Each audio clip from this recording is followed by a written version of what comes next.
Assalamualaikum warahmatullahi wabarakatuh, teman-teman.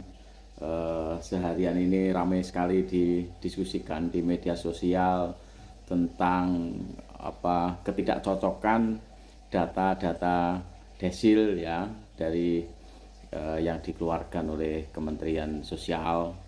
Jadi ada yang orang miskin kemudian masuk desil 10, bahkan orang-orang terkenal gitu ya. Ada yang anaknya Pak Menteri Purbaya juga menyampaikan dia di desil yang tidak terlalu kaya gitu.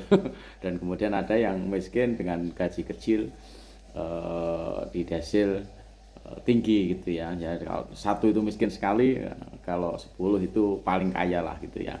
Jadi itu kalau orang kayanya 100 gitu berarti 10% kaya, paling kaya, kemudian 10% di bawahnya, 10% di bawahnya, sampai 10% paling miskin di paling bawah gitu ya. Itu prinsipnya. Nah, sebenarnya ini masalah yang sangat sederhana gitu ya.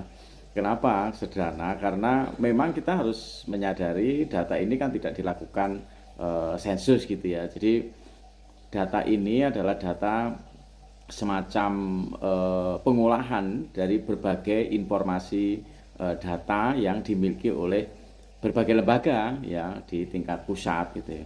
Nah, makanya kenapa kalau dilihat dari sisi pengguna itu kan atau sumber data itu ada dari Reksosek ya, itu kan dari Bappenas tuh. Kemudian data kependudukan itu dari Kementerian Dalam Negeri. Terus kemudian tentu saja survei-survei dan sensus-sensus yang dilakukan oleh BPS sendiri gitu ya, dan ditambah lagi dengan berbagai sumber-sumber data yang lain kayak sebagai misal teman-teman kan NPWP, terus kemudian KTP terutama ya, nomor NIK itu juga tentu saja ketika rekod untuk kegiatan-kegiatan tertentu atau kemudian aktivitas-aktivitas tertentu juga itu akan menjadi informasi yang diolahlah, kemudian itu menjadi metadata yang dipakai, kemudian muncullah data sains itu, data tunggal ya, sosial ekonomi.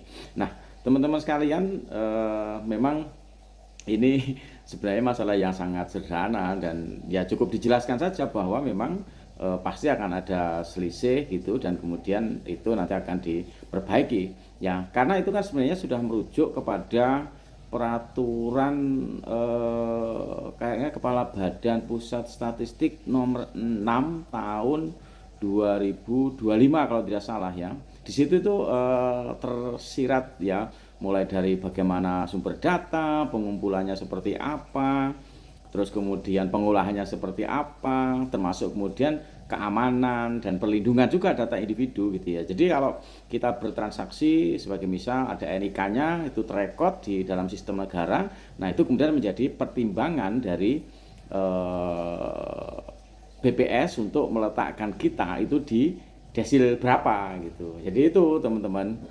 Jadi kalaupun nanti itu ada selisih ya jangan keburu-buru bahwa kemudian pemerintahnya yang jelek atau kemudian BPS-nya enggak. Tetapi memang kita harus mengkritisi, dan kita juga boleh meminta kepada ya namanya lembaga negara kan harus terbuka dan memberi penjelasan. Ya memang selama ini seringkali kita kurang mendapat penjelasan yang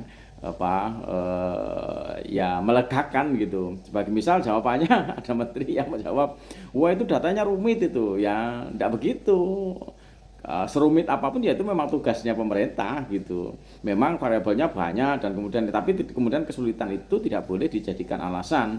Tetapi yang dijelaskan adalah bagaimana kemudian metode cara menghitungnya, data-data itu diperoleh, kemudian mengolahnya, terus kemudian sampai muncul desil 1 sampai desil 10 itu, dan potensi-potensi errornya itu harus dijelaskan gitu. Dan ini yang jarang sekali, dan saya terutama yang sebenarnya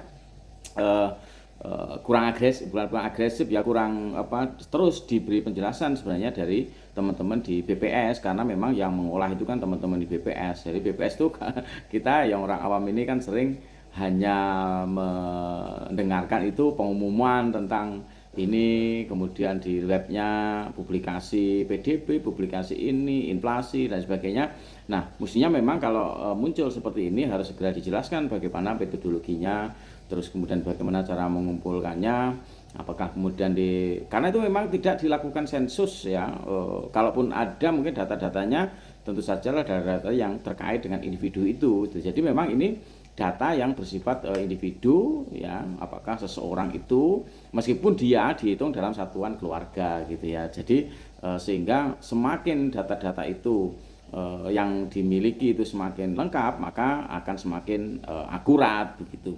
Sehingga makanya kenapa kalau kita para peneliti sosial ya, kemiskinan di pedesaan dan sebagainya selalu menyarankan segera penggunaan dari KTP itu yang sudah nomor NIK-nya itu benar-benar digunakan. Jadi dari NIK kan ada data keluarga yang mendapat bantuan PKH, keluarga miskin, keluarga yang pembayar pajak tinggi, penghasilannya sekian, kemudian pernah mendapatkan akses kesehatan apa, mengikuti mendapatkan apa ya, mungkin ikut program apa dan sebagainya, termasuk pendapatan, termasuk kemudian kepemilikan tanahnya. Maka itu semuanya sangat terkait kawan-kawan sekalian, sehingga sebenarnya memang kelengkapan, keakuratan itu tidak hanya ditentukan oleh BPS, tapi sangat ditentukan oleh lembaga-lembaga lain, bahkan termasuk BPN pun juga itu akan berpengaruh juga kalau kemudian seseorang itu menguasai tanahnya berapa, kemudian teman-teman dari perumahan juga gitu ya. Jadi memang ini multi lembaga di tingkat pusat yang mengampu ya, memiliki data-data itu, diambillah sama BPS, digabungkan dengan miliknya BPS, ada Reksosek, kemudian ada Susenas, kemudian ada sensus juga ya yang dilakukan, sensus pertanian mungkin juga termasuk, kemudian sensus penduduk, dan juga mungkin juga termasuk data dari PLN sebagai misal, data dari bank, data dari lembaga-lembaga yang mungkin bisa diakses sama BPS, sehingga semua data itu diagregasi menjadi ke meta level ya, metadata, dan itulah yang kemudian dijadikan sebagai rujukan. Jadi kuncinya memang ada di Kementerian Dalam Negeri dalam rangka di NIK-nya itu, data kependudukannya, terus kemudian di teman-teman Bappenas ya, tentu saja Bappenas karena dia mengampu Reksosek ya, mungkin ya punya data-data itu. Terus kemudian berikutnya di BPS sendiri tentu saja yang akan lebih banyak berperan, tetapi juga didukung oleh kementerian, dan penggunanya kan ini Kementerian Sosial, sehingga dari 4 lembaga itu tentu saja mereka memiliki masing-masing datanya ya, variabel-variabelnya itu mana gitu. Bisa jadi satu lembaga memiliki variabel A, lembaga B memiliki variabel B, lembaga C memiliki variabel C, baru kemudian dijadikan satu, diolah menjadi tingkat ke meta levelnya itu ada dan digabungkan dengan miliknya mungkin di lembaga D sebagai misal BPS, digabungkan kemudian menjadi meta level. Nah kemudian saya sebagai misal, maka di dalam desil itu memiliki, saya masuk di mungkin golongan berapa. Jadi tidak single variabel, kalau Pak Menteri Sosial bilang itu banyak variabel, iya ya, tetapi tentu saja ada variabel-variabel pokok. Nah ini memang harus dijelaskan, sebagaimana saya sering menjelaskan tentang kemiskinan itu, bahwa kemiskinan itu bukan apa yang dikuasai, tetapi apa yang dimasukkan ke dalam mulutnya, apa yang dinikmati gitu ya, dinikmati dalam mulutnya dan dinikmati yang lain, apakah itu tidurnya, menikmati rumahnya, menikmati kesehatan, menikmati pendidikan, dan yang dimasukkan ke dalam mulutnya termasuk diantaranya itu adalah rokok gitu ya. Nah ini yang memang itu harus dijelaskan kepada masyarakat, dan memang selama ini kalau BPS memang harus lebih agresif gitu ya, lebih terus mensosialisasikan, karena kawan-kawan jangan sampai bangsa kita ini perdebatannya itu di level-level perdebatan-perdebatan yang seperti itu ya. Harus naik ini levelnya, tahu bahwa itu ada margin errornya, itu ada ketidakcocokan, dan kemudian ada di peraturan BPS itu kan juga nomor 6 itu juga ada pemutakhiran, kemudian ada keamanannya, kemudian ada validasinya, ada proses, pokoknya lengkap lah di sana itu diterangkan secara rinci. Jadi saya juga menyarankan kepada teman-teman yang mau mengkritik atau kemudian menyampaikan juga ke masyarakat, buka peraturan Badan Pusat Statistik nomor 6 kalau tidak salah tahun 2025. Dan kalau memang ada yang yang lain mungkin nanti mohon diberitahu juga kita ya supaya kita lebih. Tapi setahu saya memang yang paling utama itu di aturan itu ya, itu teman-teman. Nah, terus semangat teman-teman di Kemensos, teman-teman di Bappenas, teman-teman di Depdagri, dan tentu saja di BPS yang harus ya sabar gitu kita menghadapi situasi di mana memang masyarakat kita semakin kritis, tetapi kadang-kala kekritisan itu masih belum dilandasi oleh suatu literasi yang cukup untuk bisa mengkritisi hal-hal yang termasuk diantaranya adalah masalah ketidaksesuaian antara kenyataan dengan desil yang seharusnya ada yang lebih kaya masuk desil bawah, kemudian yang miskin malah masuk di desil yang atas gitu ya.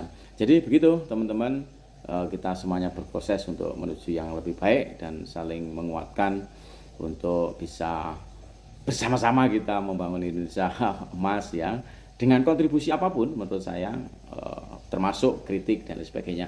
Terima kasih, semangat teman-teman, dan monggo terus berjuang. Assalamualaikum warahmatullahi wabarakatuh.